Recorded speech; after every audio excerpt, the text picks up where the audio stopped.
title of today's lesson is Wisdom Celebrates God's Gift of Love.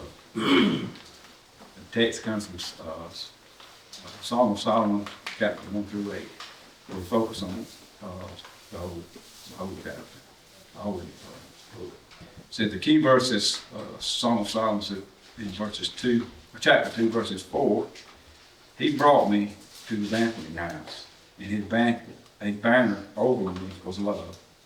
The application is that the students will celebrate God's gift of love. In seeking the context, since the Song of Solomon is indeed a unique and challenging book of the Bible, its poetic, figurative language is often hard to understand. It is for me, I know that. It is often difficult to know who was speaking and who was being addressed. To make it even more challenging, the method of interpreting the book has been in question. Should we read it as an allegory? See, I'll have to look up words because I don't know what these words mean. Allegories are using characters, events, or symbols to represent a deeper spiritual or moral meaning rather than being taken literally.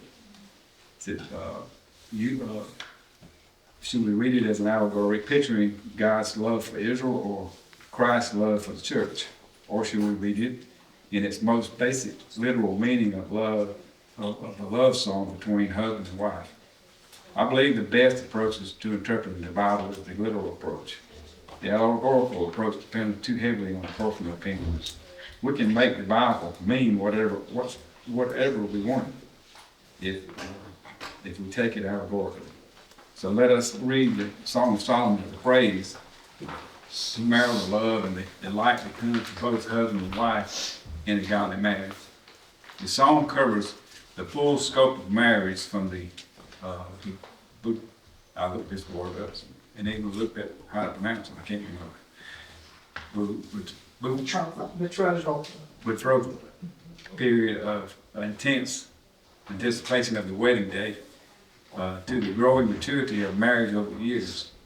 Written by Solomon, most likely in his earlier years, Solomon was a beloved, as indicated by many references to his kingship. Much speculation has been made over the identity of the bride who is called Shulamite in Song of Solomon 6:13. The term appears nowhere else in the Bible. I want to think that she was Solomon's first wife before he sinned by marrying multiple wives and having many concubines in 1 Kings 11:3. But this is uncertain. Nevertheless, the Shulamite was Solomon's first and truest love. And as we survey all the 8 chapters of Song of Solomon, we will learn valuable lessons on the importance of love and intimacy in marriage. The question of this section says, what are some important qualities of a godly marriage? Put God first. Put God first. That's right. Trust. Faith. Loyalty.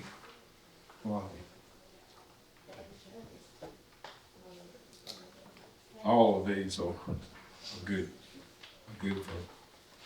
qualities of good and godly marriage. I wrote, give me a praying wife, and I must be careful what I ask for. Love God first, then loving each other. Men, love your wife more than you love yourself. In fact, the Bible says, love your wives as Christ loved the church and gave himself for it. Faithful, be faithful to each other. Respect each other, honor your spouse. Forgiveness must be involved. Patience. Patience. All of these are good qualities of a godly marriage. Having more comments or questions on that section?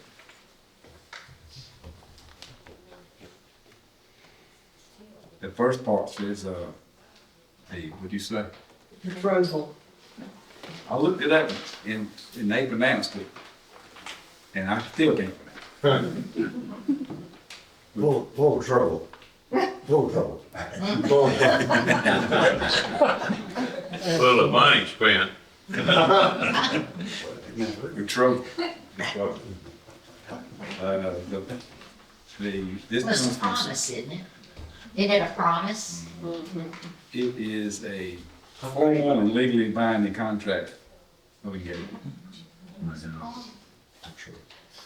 This comes from Song of Solomon, chapter 1, 1 through 4, and chapter 2, 2 through 7. It says, the Song of Solomon, which is Solomon's, let him kiss me with the kisses of his mouth, for thy love is better than wine. Because of the savor of thy good ointments, thy name is an ointment poured forth. Therefore do the virgins love thee. Draw me, we will run after thee. The king hath brought me into his chambers. We will be glad and rejoice in thee. We will remember thy love more than wine. The upright love thee. As the lily among thorns, so is my love among the daughters. As the apple tree among the trees of the wood, so is my beloved among the sons. I sat down under his shadow with great delight, and his fruit was sweet to my taste. He brought me to the banqueting house, and his banner over me was love. Stay with flagdon, the Hebrew word for raisin or raisin cake. Comfort me with apples, for I am sick of love. His left hand is under my head, and his right hand doth embrace me. I charge you, O you daughters of Jerusalem, by the roes or the deer, and by the hinds or the gazelles of the field, that you stir not up, nor awake my love, till he please. You know, love shouldn't be rushed. And if you look at these verses, love is mentioned 8 times. So to have a good marriage, you must love each other. And loving each other is not, you need to love the other one more than you love yourself. Love your spouse more than you love yourself. So the first section of the Song of Solomon is set within the withdrawal period of the not yet married couple. There is anticipation for the wedding and their first night together. The first to speak is the bride-to-be, the Shulamite, and she looks forward to her beloved kiss in Solomon chapter 1 verses 2. It will be their first because kissing or any other touching was strictly forbidden during the betrothal period. The Shulamite praised her beloved as a man with good name, a good reputation. And many virgins, unwed women, desired to marry him, in verses 3. But his love was only for her, and he compared her to a lily among thorns. She was the most beautiful among the maidens. Song of Solomon, chapter 1, verses 4, is challenging with many different speakers. The bride was daydreaming about her wedding day. She called out her beloved to take her away. This was the first event of the Jewish wedding, the groom coming for his bride. The daughters of Jerusalem called out next, "We will run after thee." And this refers to the virgins escorting the bride and her groom in the wedding procession. The next line was spoken by the bride. The king hath brought me into his chambers, which was the time when the groom took the bride to his home to consummate the marriage. Her anticipation of her wedding day was strong. Moving to the Song of Solomon, chapter 2, the groom escorted the bride into the banquet hall for the premarital festivities. In verses 4, at his side she was almost overcome with sickness because her love was so strong for her soon-to-be husband. I guess that's where they come up with Love sick. love sick. Verses 5. She described that first embrace, and this could refer to the traditional dance of the bride and groom at the premarital celebration. In verses 6. She was overcome by the moment and begged the daughters of Jerusalem to pray that she can keep her chastity moral purity unto the wedding night in verses 7. Reading this section, my thoughts go back to more than 30 years ago. And I remember the passion my wife and I had for each other as we anxiously awaited our wedding day. Y'all remember those days? The engagement was too long and the wedding day could not come soon enough. This is how all engaged couples should deal for one another. There should be a strong desire between the soon-to-be husband and wife. But the waiting is worth it all, worth it as the couple finally comes to the wedding day. I still get butterflies in my stomach as I think back on mine and my wife, and I will still enjoy a marriage filled with love and compassion. It is a gift from God. Question on this section says, what emotions are stirred up within you as you think back on the wedding day? Thankfulness. God's blessing. And the future.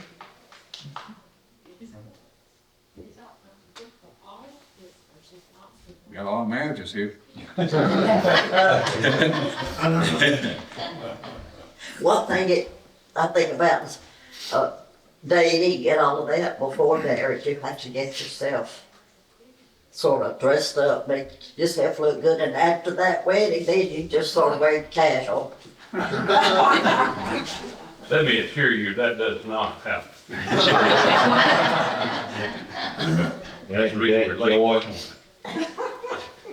You Or had to do anticipation, just, I remember standing there and looking back toward that back door and anticipation of that door opening. Is she coming? She didn't change her mind. You know? But then you tried to talk me out of it, I leaned over in the side room there. Always do, everybody. There's a door right there, you know, you just never do it. My stepfather did the same thing to me. He said, the window is there. You want to go now. After that music starts, it's all over, boy. Not this wedding. I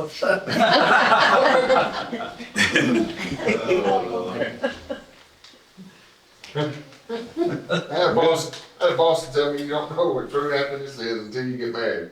Then it's too late. Mercy.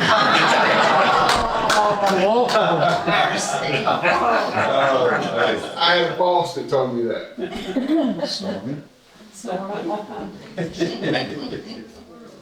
But that was married. I don't know, they hit me up like I was married for a long, long time. The second part says the wedding. Oh, I want to say something. Okay. I was trying to think, there's something I wanted to say, like it would come. You go into it for a permanent situation.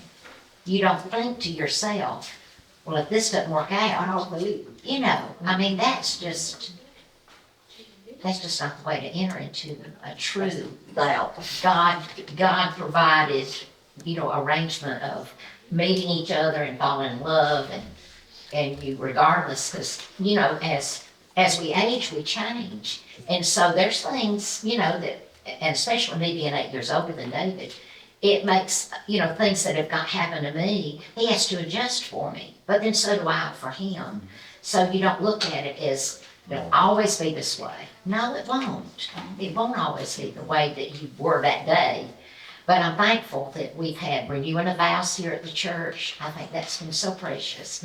And I do have to say, my bracelet, David gave it to me several years back. And he said, I just want you to know I do it all over again. And, you know, encouraging each other through things like that. It's like, you don't just do it one day and then you don't care anymore about reaffirming. Affirmation is important daily, really, you know, daily. But it definitely is a different momentum in life today as far as what people look at about marriage, you know. It's a trap, some of them think, or or it's so easy to get out of it, you know, or I'm gonna take everything I can get, if you get into the marriage relationship, so, anyway, there we are.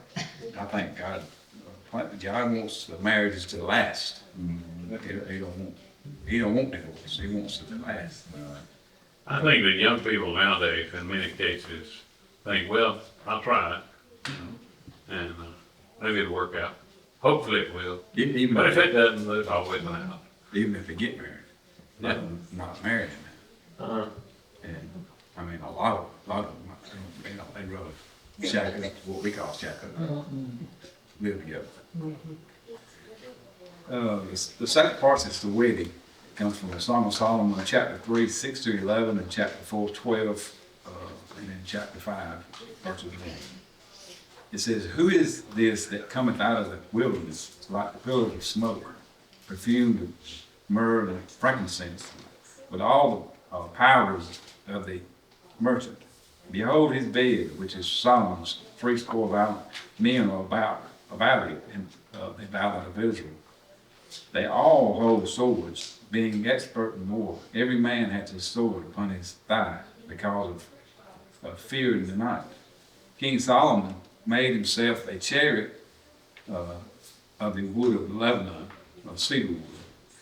He made the pillars thereof of silver, the bottom thereof of gold, the curving of it of purple, the midst thereof being paved with love for the daughters of Jerusalem. Go forth, O ye daughters of Zion, and behold King Solomon with the crown wherewith his mother crowned him in the day of his espousal, and in the day of the gladness of his heart. A garden enclosed is my sister, my spouse, a spring shut up, a fountain sealed. Thy plants are an orchard of pomegranate, with pleasant fruits, campfire, and spikenard, or both aromatic plants. They symbolize beauty, virtue, and deep intimate affection. And calamus, it is symbolizes riches and beauty It's used for anointing oil. And cinnamon, with all trees of frankincense, myrrh, and aloes, and all the chief spices. The saffron, it's a rare, inexpensive spice. It symbolizes the preciousness of love.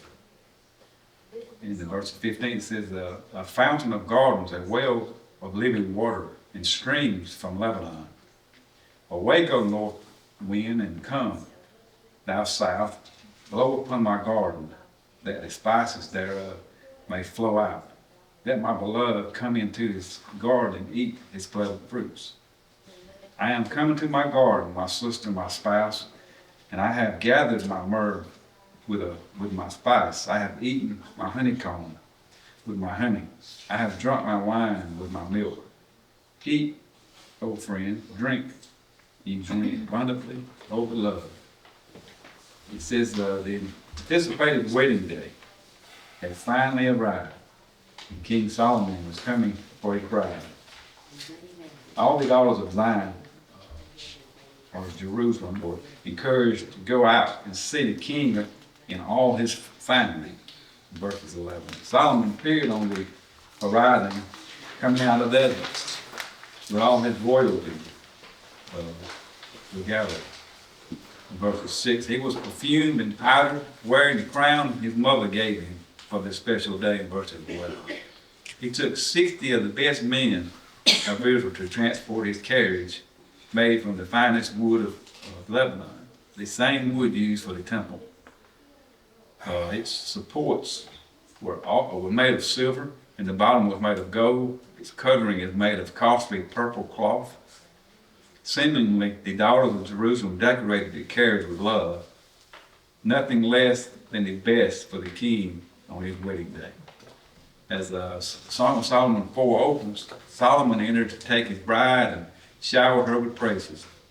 She was wearing her wedding veil, and Solomon called her his spouse because they were in the process of being married in verses 8 through 12. He referred to her as a closed garden, a shut-up spring, and sealed fountain in verses 12. These figuratively conveyed her chaste virginity. She had been faithful to her betrothal. Solomon described his bride with a vest of fruit and spices in verses 13 and 14. This catalog of exotic and expensive spices expressed her rarity and value. Whoso findeth a wife findeth a good thing, and obtaineth favor of God, of the Lord, says Proverbs 18:22. And King Lemuel's mother said, who can find a virtuous woman? For her price is far above rubies. Proverbs 31:10. The fountain, living water and springs of Song of Solomon, chapter 4:15, suggests the sexual love reserved for husband and wife. In Proverbs chapter 5, verses 15 through 18. The Song of Solomon, chapter 4:16, and then chapter 5, verses 1 is the high point of the song when husband and wife come together to consummate their marriage. The bride called for winds to carry her fragrance to her groom and invited her husband into his garden to eat of its fruits. Before she was a closed garden. In Song of Solomon 4:12. Now she is open to her husband. The husband entered his garden and the marriage was consummated. Song of Solomon 5:1. Closing this section, the newly married Solomon called out to his friends to drink deeply in celebration of his marriage.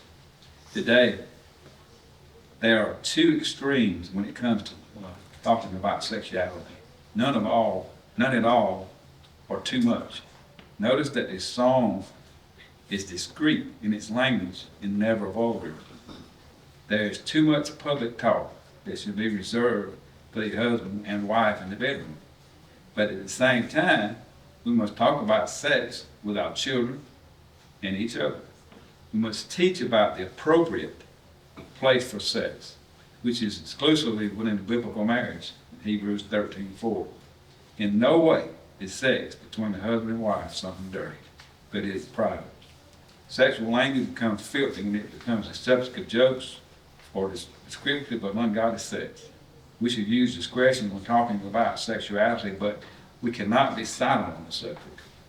With that warning, let me be discreet in my language to say that sexual intimacy between a husband and wife is a beautiful gift from God. Intimacy within marriage comes from the self-sacrificing love that the husband and wife should have for one another. The Apostle Paul insisted that the husband and wife render to each other the affection that is needed in a marriage. The husband should give himself completely to his wife, and the wife to her husband. 1 Corinthians 7, verses 3 through 5. The question says, what is your opinion about talking about sexuality?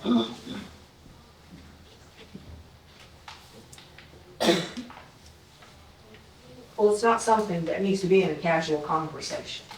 That's a private thing. And when you're speaking of it with your children, you don't try to make it funny or dirty. It's just a natural human response. So just keep it front and That's right, private between the husband, the wife, and the family. Teach your children according to the Bible about marriage and about saving themselves for their spouse.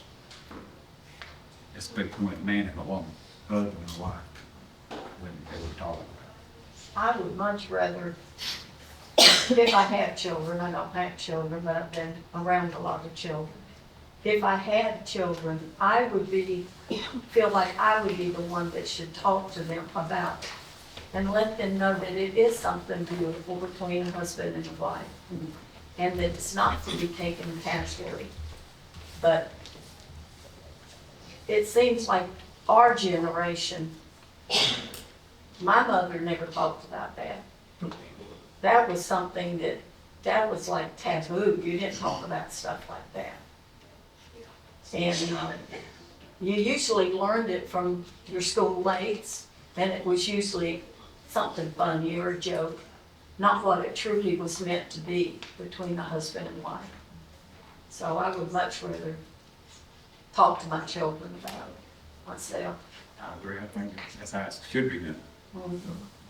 Father and mother should talk to them, but I think a lot of times, even today, that's not happening. They're learning on their own. Yeah. They're teaching themselves about these things, and they should be taught these things at home. Sad to say, the TV is what's teaching. The TV itself is doing the teaching.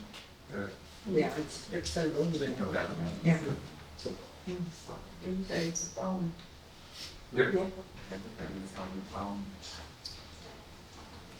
If we don't, some of the public schools with liberal literature teach them the wrong. That misleading. People that have kids in school, you watch over that. A lot of schools are teaching. Yeah. Even the cartoons and stuff like that. What's on them? The small children. They're trying to get them small and raise them up. You should teach your kids in advance not to listen to other people, only listen to what their parents talk to them about. That's the way I teach mine. I'm going through a lot with Christina and Bubba now because they've been around so much. And Rick and I have really been having to work with them, you know, about things because they've just seen so much already and been through so much. But it needs to be taught at home, not out on the streets. I think it starts as simple as teaching your children how to dress. Yes. That's where a lot of problems start right now. Absolutely.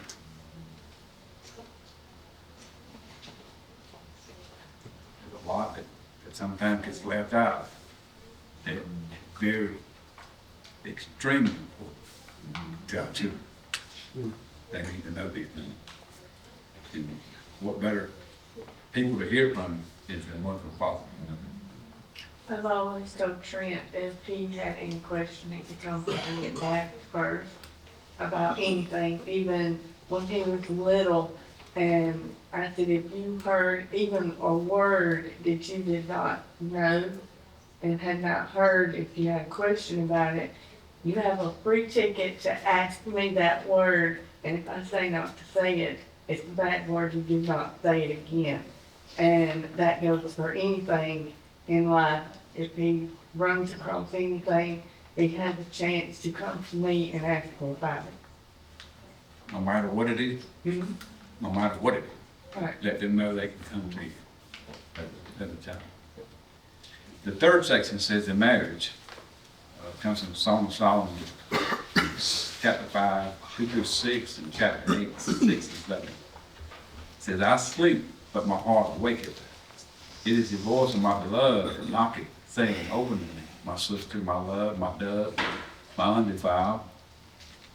For my head is filled with dew, and my locks with the drops of the night. I have put off my coat. How shall I put it on? I have washed my feet. How shall I defile them? My beloved put in his hand by the hole of the door, and my bowels were moved for him. I rose up to open to my beloved, and my hands dropped with myrrh, and my fingers with sweet smelling myrrh upon the handles of the locks. I opened to my beloved, but my beloved had withdrawn himself and was gone. My song failed when he spake. I sought him, but I could not find him. I called him, but he gave me no answer. Set me as a seal upon thy heart, as a seal upon thy arm. For love is strong as death, jealousy is cruel as the grave. The coals thereof are coals of fire, which have a most vehement flame. Many waters cannot quench love, neither can the floods drown it. If a man would give all the substance of his house for love, it would utterly be continual. The narrative of Song of Solomon 5:2-6 represents the difficulties that come to all marriages. Something had happened, probably a fight, kept the wife from sleeping, sent the husband outside. Can anyone relate? The wife gave flimsy excuses for not opening the door. She had locks on her husband, who begged her to open, verses 2-3. This angered the husband, who tried to force his way in, and his wife was eventually moved with compassion for her husband. Verses 4. She ran and locked the door, dripping with myrrh, which suggested sweetness with which she intended to greet her husband. He was ready to knock up. But to her dismay, her husband was gone. She was filled with regret for how she had treated her husband. She remembered how hurt she was, but her love for her husband was greater than the hurt. Her love for her husband was greater than her hurt. She sought him, but could not find him. She called for him, but he gave no answer. Had she lost him forever? The wife rehearsed all the good things about her husband, and the husband did the same about his wife. He cried out, "Return, return, O Shulamite, return, return, that we may look upon thee." In verses 13. Seemingly at this point, the feuding couple were reunited. The husband again showered her with praises, reminiscent of the day of her marriage. And the wife again welcomed him and gave him her love. Their love was renewed by revisiting their wedding day. Their love was sealed and as strong as death, meaning that it could not be resisted. This also suggests that love sometimes hurts as much as death. The mention of jealousy could explain the cause of the fight. And strong love creates hot jealousy. But many waters cannot quench love. Neither can the floods drown it. True love, as seen in this reunited couple, cannot be extinguished by the most difficult challenges that will come into every marriage. Such love is more valuable than any possession of life. That's what true love is all about. It's worth more than anything. You love your spouse more than you love yourself. You get self out of the way. It says on this section, can you describe how you and your spouse overcame a difficulty in your marriage? Because I know the difficulties in marriage. You know? Best way is to sit down and talk about what y'all was upset about. It's the best way to try to overcome any difficulties in your life. You can't sit in the corner and pout, and she sit in the corner and pout, it won't never come through to a settlement. You have to sit down and talk and give each other so that you can carry on your love for each other instead of sitting and simmering.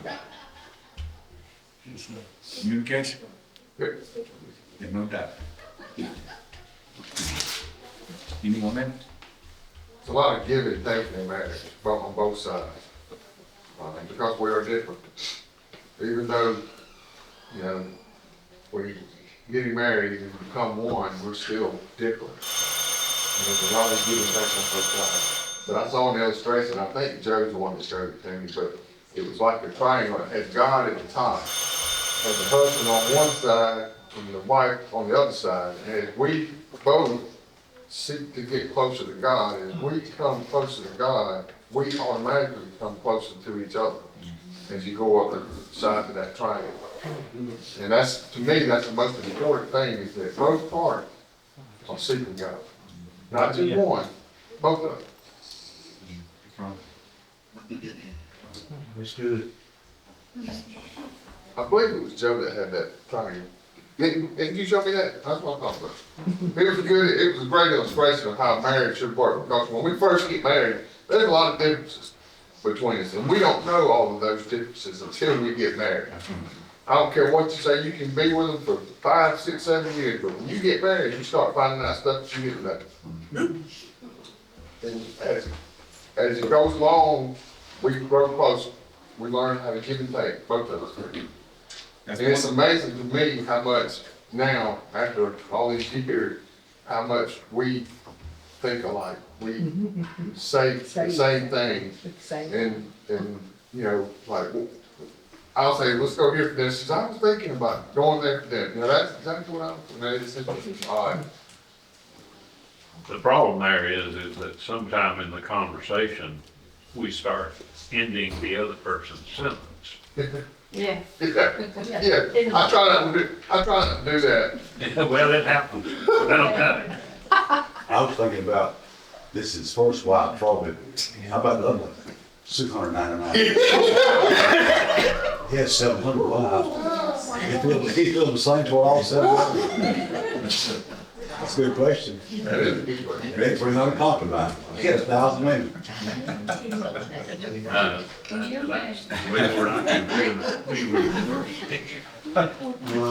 You know, that's the problem we have in society, really, is couples letting the devil have his way in the marriage of his violence. If he can get the marriage, the family, he got a lot. Yeah. As Christians, we need to do is keep the family, keep the husband, wife, and family together. Yeah, that was the one thing that Charlie Kirk stressed, was the family. About making, people say, well, how can you go, you know, find you somebody that you love and have kids, have a family, and raise them up the way you're supposed to. That's what he said. I talked to someone the other day about it, and I said, my wife shared this a long time ago. You don't just marry the one you live with, marry the one you can't live without. Yeah, right, yeah.